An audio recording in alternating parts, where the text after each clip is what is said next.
Welcome to the Ovate's Tales and Legends, an intermittent program which tells short tales, a show where myth and legend step out of the past and into the shadows of today. I'm the Great Ovate, and in this episode, we're diving into two chilling tales from the British Isles. First, we travel to the mythic landscapes of Wales, where a mysterious figure emerged from a burning lake, carrying a cauldron of terrible power. Then, we take a darker turn into the misty dales of Yorkshire, where a black hound waits in the night. A silent omen of death? Perhaps. Are you ready? Then let's begin.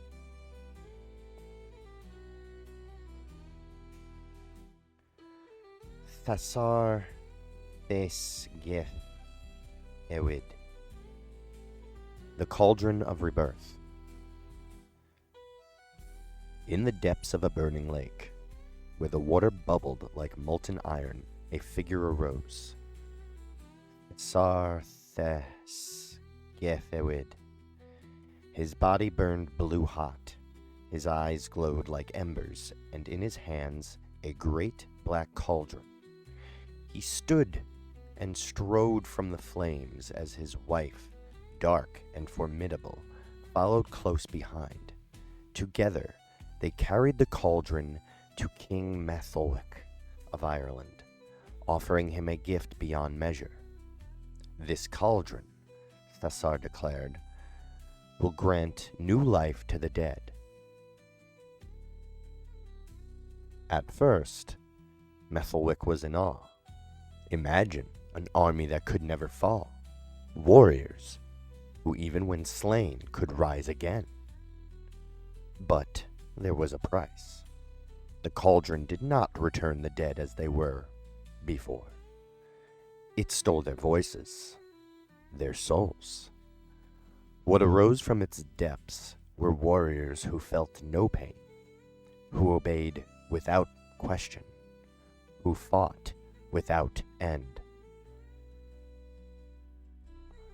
War followed. Betrayal. The kingdom turned to ash. And in the end, the cauldron was cast into a deep lake, its power lost, or perhaps only waiting. This story will be discussed in further detail in later segments. However, at a high level, it is taken from the Mabinogion.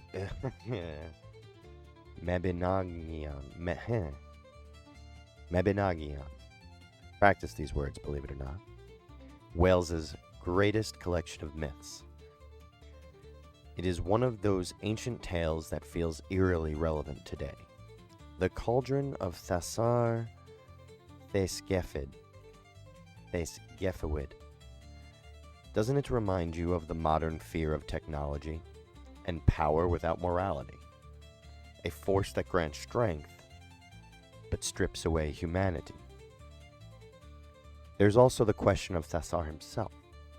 He's not quite mortal, not quite a god.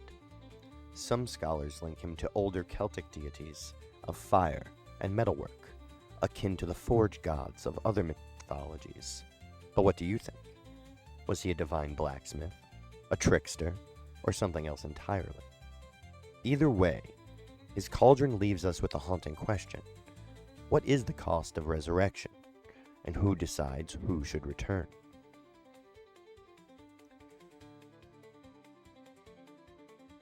And speaking of ominous figures tied to death, our next tale takes us to the misty moors of Yorkshire, where something watches from the darkness. The Black Dog of Troller's Gill. The dales are quiet at night. Too quiet. The kind of quiet that makes you wonder. Wonder if something is watching. You're walking through Troller's Gill, a narrow gorge carved into the hills of Yorkshire. The walls rise high on either side, and the shadows stretch long into the moonlight. Then you see it. A massive black hound, standing at the path's edge. Its fur is darker than night. Its eyes burn red like embers. And though its breath is steady, it forms mists in the cold air and makes no sound. It does not snarl. It does not move. It only watches. Those who have seen the black dog of Troller's Gill do not see another sunrise. It is not a creature of flesh or of blood, but an omen, a whisper from death itself. Again, this myth will be explored in future segments. But I'd like to say that the legend of the black dog is one of the most persistent across Britain. From the Barghest of Yorkshire to the Chwyn Anum of the Welsh folklore, spectral hounds are often linked to death and the supernatural. But what makes Troller's Gill so unsettling is its silence. Unlike other black dog legends, where the creature howls or chases, this one just stands there, watching. And that eerie stillness, that quiet judgment, somehow feels worse. There's even speculation that Troller's Gill is linked to an older pagan tradition, perhaps a place where sacrifices were made, a boundary between the living and the dead. Could the black dog be a guardian, a lost soul, or something much older? And what if someone saw it and survived? Would they be forever cursed, or did they escape from death itself? Are these stories and myths and legends connected to older stories, or perhaps to real events? One of the things I always ask myself when researching myths is this: could this story be connected to something older, something more ancient, something that I've even heard before? Or even, could it be rooted in a real history? Let's take the tale of Thasar Theisgefewyd, a supernatural figure emerging from a burning lake carrying a cauldron of immense power. Does that sound familiar? For some, it should. We see similar imagery in other mythologies. The Greek Hephaestus, the forge god emerging from volcanic fire. The Irish Dagda, whose cauldron could feed endless warriors. Even the Norse Eldjotnar, fire giants tied to destruction and rebirth. And then there's the historical angle. The cauldron in this myth isn't just magical, it is a weapon. Some scholars believe the story reflects early Celtic warfare, where the idea of reviving the dead might have stemmed from a horrific sight of warriors returning to battle after being thought slain, perhaps due to medical knowledge or the sheer adrenaline of combat. Now let's turn to the black dog of Troller's Gill. These spectral hounds across Britain, always tied to death and to omens. But could they be a distorted memory of something real? Some theories suggest the legends stem from actual guard dogs of ancient burial sites, their presence twisted into myth over generations. Others propose a more natural explanation: bioluminescent, marsh gases, or nocturnal predators with reflective eyes, mistaken for supernatural creatures in the dim moonlight. But what fascinates me is the older mythology these legends might be hiding.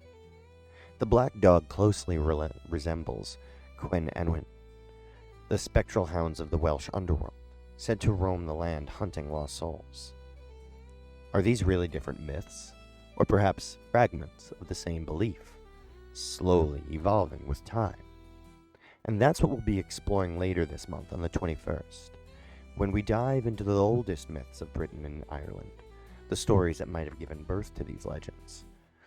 Will we find forgotten gods lurking in the shadows of these myths, or echoes of something that once walked among us? Stay tuned. And that brings us to the end of tonight's episode. The flames of Thasar Theisgefewyd and his cauldron, to the silent stare of the black dog. These myths remind us that power and death are never far apart. What do you think? Would you take the cauldron's gift? Would you face the black dog? Let me know your thoughts. Send me your theories, your encounters, or your own folklore stories to the email linked to this account. And if you enjoyed this journey into the unknown, don't forget to subscribe and leave a review. Until next time, keep your lanterns lit, watch the shadows, and if walking in the woods, you hear your name called, no, you didn't.